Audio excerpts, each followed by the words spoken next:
Meus irmãos, vamos na palavra de Deus nesta manhã, vamos meditar aqui nas Escrituras, aquilo que Deus tem para ministrar ao nosso coração. Evangelho de João, capítulo 16, verso 7, tema desta manhã, a vinda do Consolador. Vamos ler do versículo 1 até o 7º, ou até o 8º. Diz assim: tenho-vos dito essas coisas para que vos não escandalizeis. Evangelho de João, capítulo 16, versos 1 a 8. Vamos ler. Já li o primeiro, vamos ler o segundo. Expulsar-vos-ão das sinagogas. Vem mesmo a hora em que qualquer que vos matar cuidará fazer um serviço a Deus. E isso vos farão porque não conheceram ao Pai nem a mim. Mas tenho-vos dito isso a fim de que, quando chegar aquela hora, vos lembreis de que já vô-lo tinha dito. E eu não vos disse isto desde o princípio, porque estava convosco. E agora vou para aquele que me enviou, e nenhum de vós me pergunta para onde vais. Antes, porque isso vos tenho dito, o vosso coração se encheu de tristeza. Todavia, digo-vos a verdade, que vos convém que eu vá, porque se eu não for, o Consolador não virá a vós, mas se eu for enviar, vô-lo-ei. E quando ele vier, convencerá o mundo do pecado, da justiça e do juízo. Meus queridos irmãos, amigos que nos ouvem nesta manhã, aqueles que estão conosco pela rádio web Chama Missionária.com, que estão conosco na audiência também pela live, que Deus venha nos abençoar nesta palavra, nesta manhã. Que esse Consolador aqui, feito menção nas Escrituras, possa de fato ser, nestes dias, aquele que venha trazer o consolo e o conforto e o renova o coração de centenas, milhares de famílias que estão hoje, talvez com todos os motivos deste mundo para estarem ali chorando, lamentando, sofrendo com a perda não só de bens, mas também de vidas preciosas, de entes queridos, diante de toda esta calamidade que se abate contra a nossa terra. Que o Senhor Jesus possa, por meio deste Consolador, que Ele não ficou na promessa, mas Ele enviou, trazer o consolo e o conforto ao nosso querido povo, principalmente do Rio Grande do Sul, mas também aqui do sul do estado de Santa Catarina. Já estamos aqui vivendo também dias difíceis na nossa região, novamente com enchentes, que aqui em Blumenau, graças ao bom Deus, já estão praticamente sem efeito, mas temos cidades próximas aqui que novamente estão passando por esta grande prova, que se repetiu por várias vezes no ano passado e que trouxe tantos prejuízos e tanta preocupação. Mas, queridos, aqui Jesus, Ele faz aqui uma promessa muito preciosa aos seus discípulos. Mas aqui, antes de Ele, esse capítulo 16, Jesus faz muitas advertências, e Ele chega no final dele, no versículo 33, dizendo: tenho-vos dito estas coisas para que em mim tenhais paz. No mundo tereis aflições, mas tende bom ânimo, porque eu venci o mundo. Certa vez eu ouvi um pregador que dizia que esse versículo não era para nós, os crentes, que este texto era unicamente para quem não servia a Jesus, que era para os ímpios, para aqueles que não queriam saber de Deus, que viviam sua vida segundo a sua própria vontade. Que esse texto significava que não era para nós, porque nós já não somos mais deste mundo. E é verdade. Aqueles que aceitam a Jesus, aqueles que entregam a sua vida a Cristo, que é o único meio de salvação que existe, a única forma de nós evitarmos a condenação eterna é entregarmos a nossa vida a Cristo. Então, queridos, quem vive desta maneira, que tem o seu nome escrito no livro da vida, este não precisa temer o mundo, mas temos que lembrar que nós estamos no mundo ainda, não somos mais do mundo. Quando entregamos nossa vida a Jesus, quando entregamos nosso ser a Cristo, nós já não somos mais deste mundo, já pertencemos ao reino eterno, já somos cidadãos do céu, mas ainda estamos no mundo. Então esta palavra se aplica a nós, porque se fosse aquilo que esta pessoa, que eu creio no meu coração, interpreta erroneamente, então nós não ficaríamos enfermos. Crente não poderia ficar enfermo, não teria dificuldade financeira em momento algum, jamais passaria por uma tragédia ou calamidade e seria afetado por ela. Mas, irmãos queridos, amigos, irmãos que nos ouvem, o mundo jaz no maligno.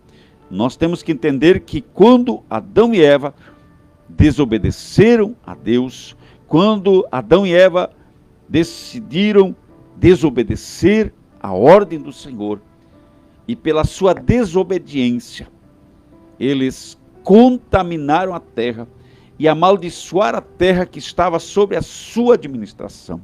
Deus, ele cria tudo com tanta graça e perfeição, ele estabelece os céus e a terra, e o mundo, ele estrutura a terra de uma forma maravilhosa, como até hoje podemos viver e evidenciar em todos os aspectos, sobre aquilo que vemos sobre o solo, nos ares, e também nos mares, nos rios, e também no subsolo. Quanta riqueza nós temos, quanto recurso nós temos, tudo que o ser humano precisa para tudo nesta vida, na terra, está à nossa disposição, e tudo, absolutamente tudo foi criado pelo Senhor, para que nós pudéssemos usufruir e viver uma vida plena e abundante na terra. Mas quando veio a desobediência de Adão e Eva, veio também, justamente porque Deus, ele entregou ao pleno governo, Deus deu a terra com tudo que ele havia feito. Deus, ele dá a ordem lá no Gênesis, quando ele abençoa o casal, ele diz: dominai, ide, frutificai e dominai sobre as aves do céu, sobre os peixes do mar e sobre todo animal que se arrasta sobre a terra, sobre o gado, sobre tudo. Tudo. Deus deu as plantas e as frutas para mantimento, deu tudo. Deus deu todo o governo absoluto e soberano para o ser humano sobre a terra. Mas quando o ser humano peca, quando ele decide desobedecer a Deus, então ele traz maldição, ele quebra esse pacto com Deus e entrega este governo a Satanás. Esta obediência, ela estava restrita a Deus, e quando o homem decide obedecer a Satanás, ele transfere aquilo que Deus havia dado ao homem para o domínio de Satanás. Missionário, isso não é verdade. Então você vai comigo nos evangelhos e vai ver o relato dos apóstolos, dos evangelistas, sobre Jesus no deserto, ao ser tentado pelo diabo. E uma das suas ofertas mais astutas e arrogantes de Satanás, vem exatamente confirmar o que eu estou lhes dizendo. Porque ele leva Jesus, a palavra de Deus diz que ele leva Jesus a um alto monte, e mostra num relance todos os reinos do mundo. E ele diz então para Jesus: todos estes reinos me foram dados, e toda a sua glória é minha. Mas, se você me adorar, se tu me adorar, aqui prostrado, eu entrego tudo para ti. Mas Jesus diz, também está escrito, que só ao teu Deus adorarás e prestarás culto. Então a palavra de Deus diz que o diabo desistiu de tentar Jesus e foi embora por aquele momento. Então, queridos, aqui se confirma aquilo que eu estou lhe dizendo. Então, o mundo, ele nos apresenta aflições. Não é porque eu aceitei a Jesus que eu não vou ter mais luta, batalha, não vou ter mais momentos, às vezes, de talvez uma dor profunda pela perda de alguém ou de alguma coisa, que eu não vá, talvez, passar por um processo de enfermidade, que talvez eu não tenha que passar por processo de perdas, que nos tragam dor, sofrimento, angústia por alguns momentos. Mas, queridos, apesar disto, e acima disto, eu posso ter a serenidade, a confiança plena de que tudo isto passa, porque o mundo, as suas concupiscências, com tudo que pode ser oferecido nesta terra, vai passar, mas a palavra de Deus permanecerá para o sempre, para todo sempre. Então, aqui, quando Jesus fala, ele está dizendo para eles que eles seriam perseguidos, eles seriam até mortos, e seriam mortos, e as pessoas que os matariam, achavam, no seu entendimento, que estavam até prestando um serviço a Deus.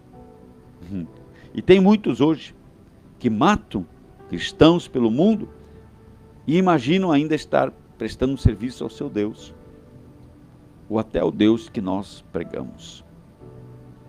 Quantos cristãos são perseguidos?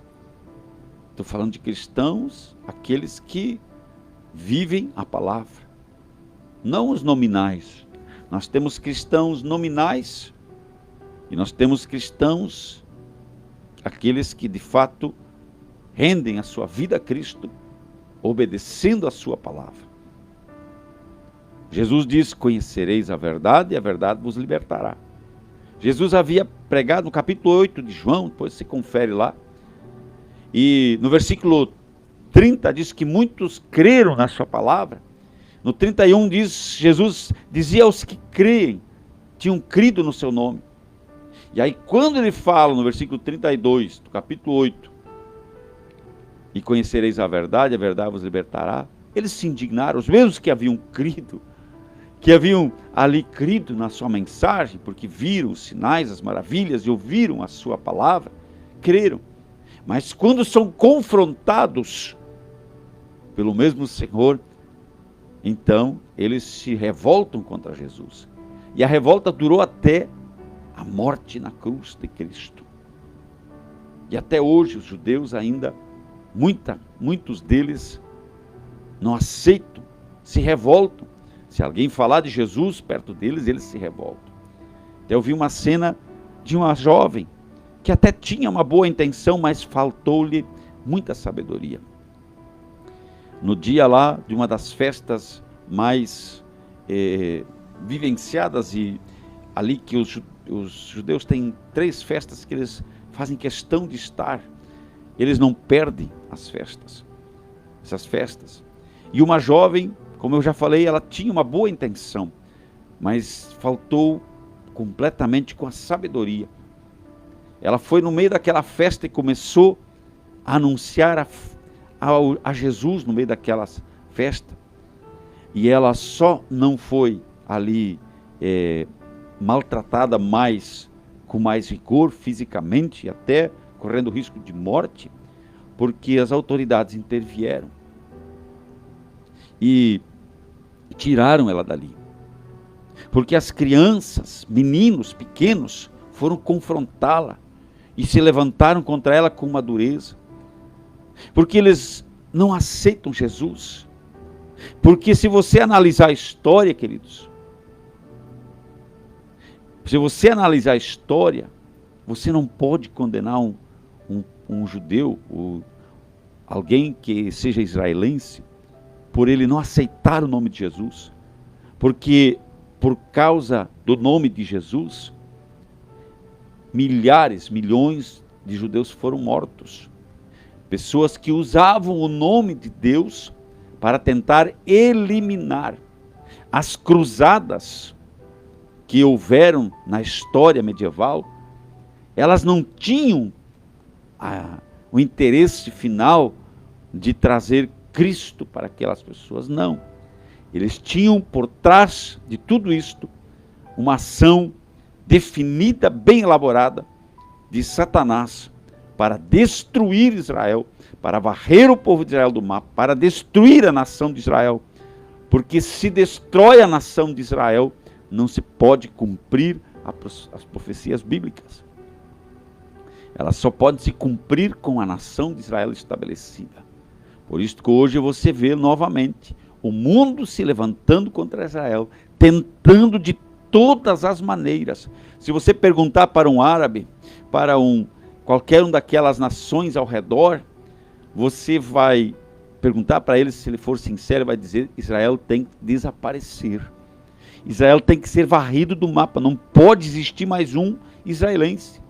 E como no tempo lá dos sírios, na Babilônia, quando Ramã decidiu destruir o povo de Israel, usado por Satanás, mas Deus ali já tinha provido a salvação. Por isso que tem coisas que nós não entendemos. Não entendemos como que Esther foi parar no palácio.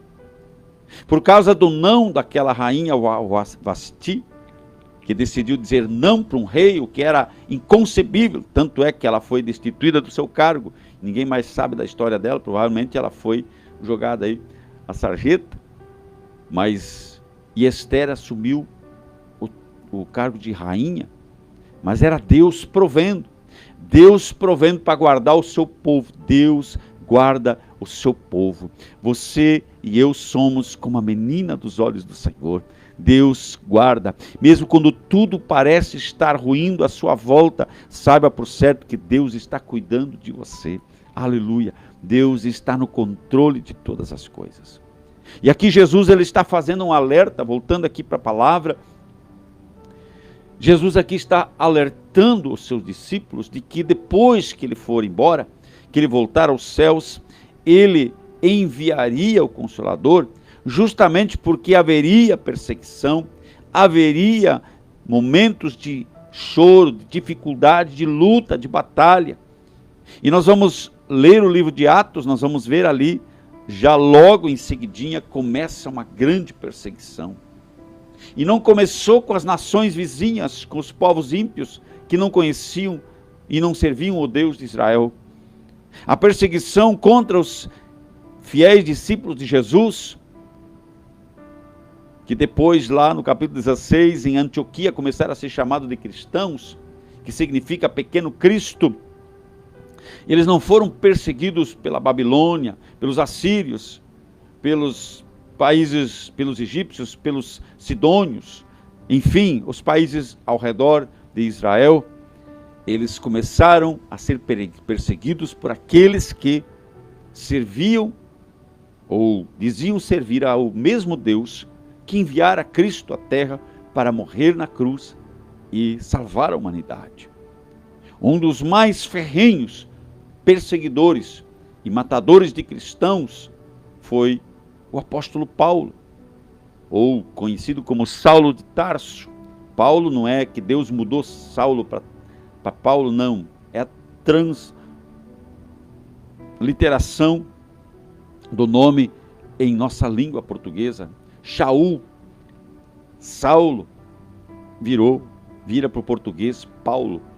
Então, queridos, Paulo foi um dos grandes perseguidores. Aliás, ele que principia a grande perseguição que foi ali no capítulo 6, começa com a morte do diácono Estevão. Começa com a morte de Estevão e ali se desencadeia então e começa a dar origem à perseguição de forma ferrenha e mortal aos cristãos da época. Por isso que Jesus aqui ele está alertando eles. Ele termina o capítulo dizendo: eu vos tenho dito essas coisas para que em mim tenhais paz. Ou seja, vocês vão viver, vocês vão passar por provações, porque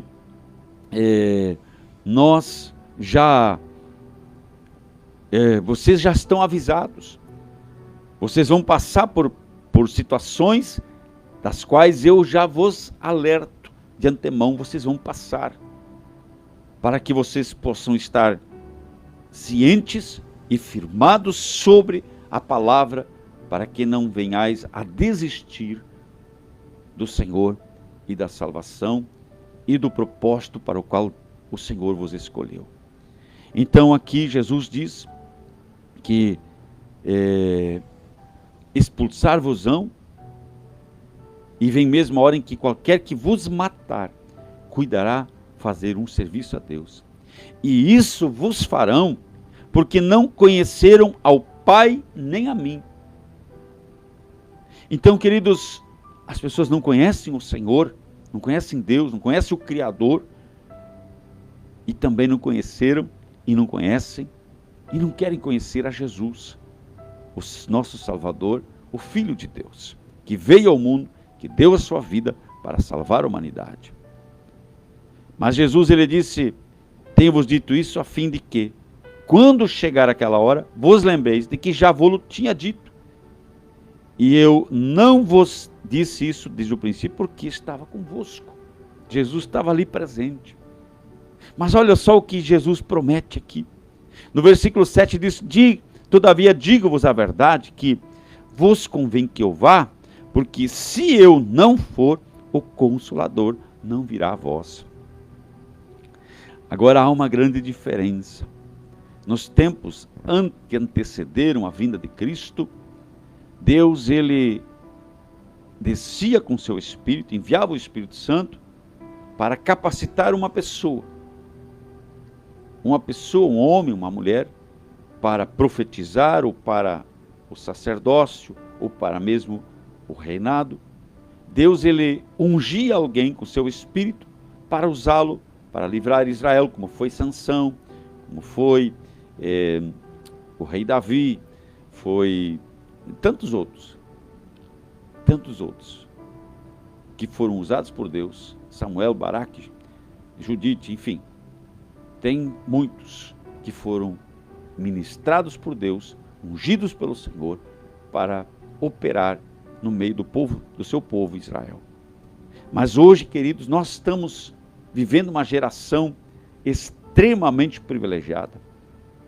Por isso que a palavra de Deus diz que nós somos a nação santa, o povo escolhido. Aleluia, aleluia, aleluia. A geração eleita. Nós somos esse povo privilegiado que já não depende mais de uma pessoa que seja cheia do Espírito Santo para nos ensinar, para nos livrar, para nos levar e conduzir ao caminho da eternidade. Jesus, quando ele está para ir para a cruz, que são os últimos ensinamentos, últimos momentos de Cristo na terra, antes da crucificação, então ele faz essa promessa, ele diz: quando eu for, depois de alguns dias vocês receberão o Espírito Santo, o Consolador. Aleluia. E ele diz que ele nos ensinará. Aleluia. Ele nos fará lembrar todas as coisas que ele nos tem mandado, tem ensinado. Olha só o 14 aqui, nos diz aqui: mas aquele Consolador, o Espírito Santo, que o Pai enviará em meu nome, vos ensinará todas as coisas e vos fará lembrar de tudo quanto vos tenho dito. 14 e 26. Então, meus queridos, olha só como Deus trabalha, como Deus opera. Que coisa linda, queridos, é o agir do Senhor. E que privilégio nós temos hoje, porque hoje nós não dependemos mais de uma pessoa ser cheia do Espírito Santo, mas o apóstolo Paulo também vai escrever no capítulo 3, verso 16, Não sabeis vós que sois o templo de Deus e a habitação de Deus? No capítulo 6, 19 vai dizer que somos templos do Espírito Santo. Somos templos hoje, todos nós, os que já nascemos de novo, que já aceitaram Cristo, que já morreram para si, para o mundo, que desceram as águas do batismo, que confessaram a Jesus como seu único e suficiente Salvador. Este é o requisito, esta é a pré-condição para que venhamos poder ser habitados pelo Espírito Santo. Eles estão hoje templos, o próprio Deus habita dentro de nós. Aleluia! Então, meus queridos, se este Deus habita dentro de nós, se o Espírito Santo veio habitar dentro de nós, queridos, nós somos hoje a geração mais privilegiada que já pisou a terra. Porque este mesmo Espírito, olha só o que diz aqui no versículo 8: e quando ele vier, convencerá o mundo do pecado, da justiça e do juízo. O Espírito Santo de Deus nos revela quem nós somos. Qual é o propósito de Deus para a nossa vida? Ele se entristece em nós quando nós erramos, e Ele não nos acusa jamais. Quem nos acusa é Satanás, mas Ele nos instrui, Ele nos ajuda, Ele geme conosco para que voltemos ao caminho e nos arrependamos e venhamos confessar os nossos pecados e deixemos o caminho errado. Esse mesmo Espírito Santo, ele nos ajuda no processo da santificação, porque o ser humano por si só não consegue fazer nada de bom, porque o único bom é Deus. Aleluia, é o Pai. Aleluia. Por isso que Jesus diz que o mundo não conhece. E isso vos farão porque não conheceram ao Pai nem a mim.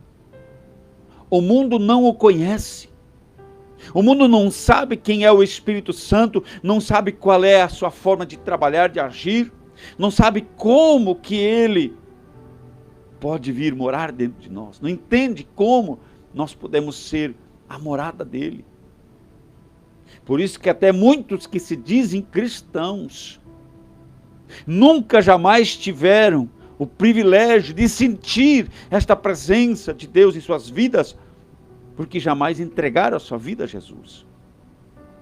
Porque são religiosos, fazem parte de uma religião, mas nunca entregaram sua vida a Jesus.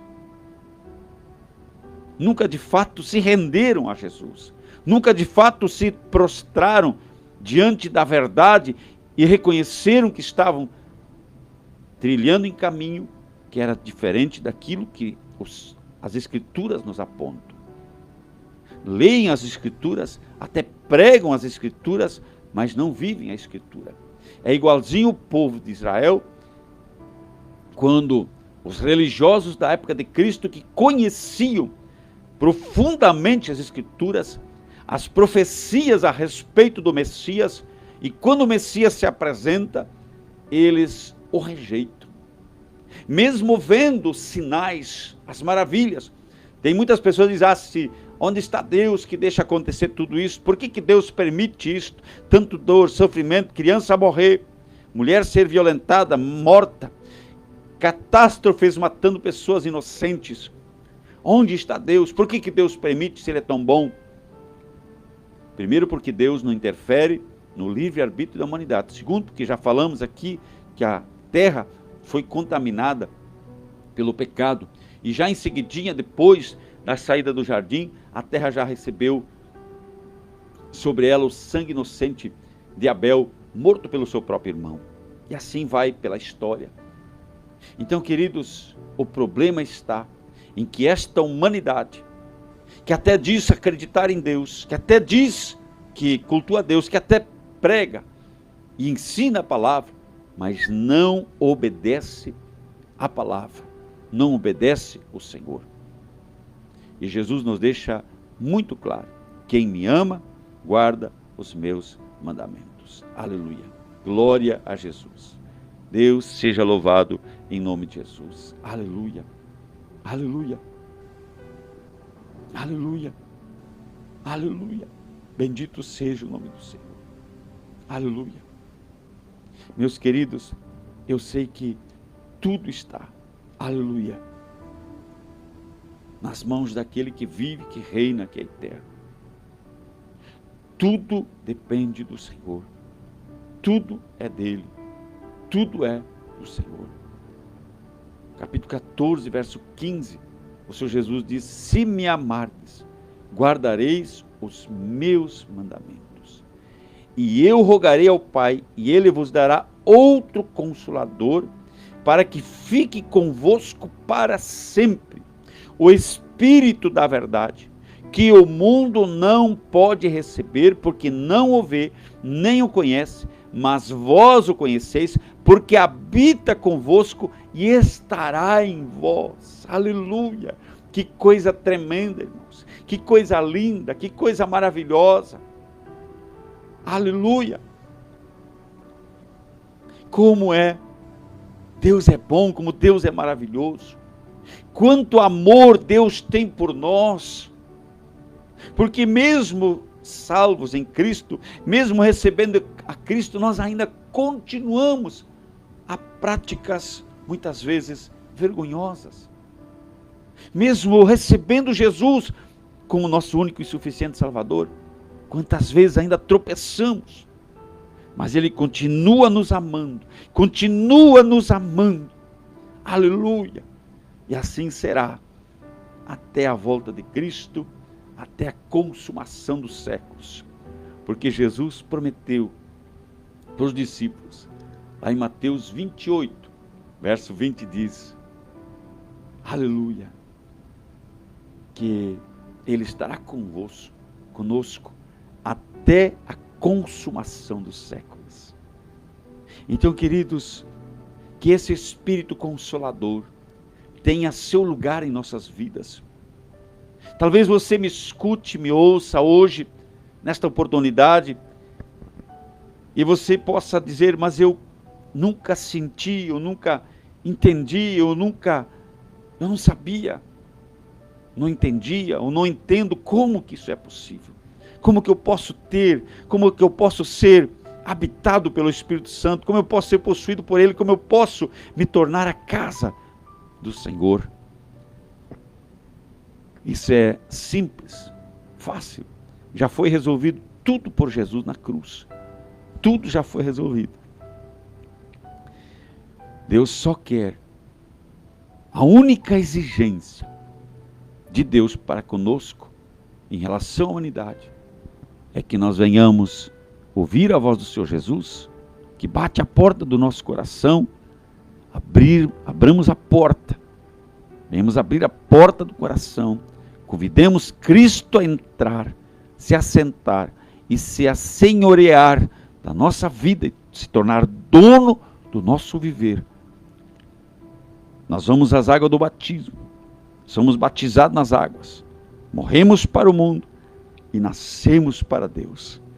Paulo também, escrevendo aos Coríntios, na segunda carta, 5,17, diz, portanto, aqueles que estão em Cristo, nova criatura são.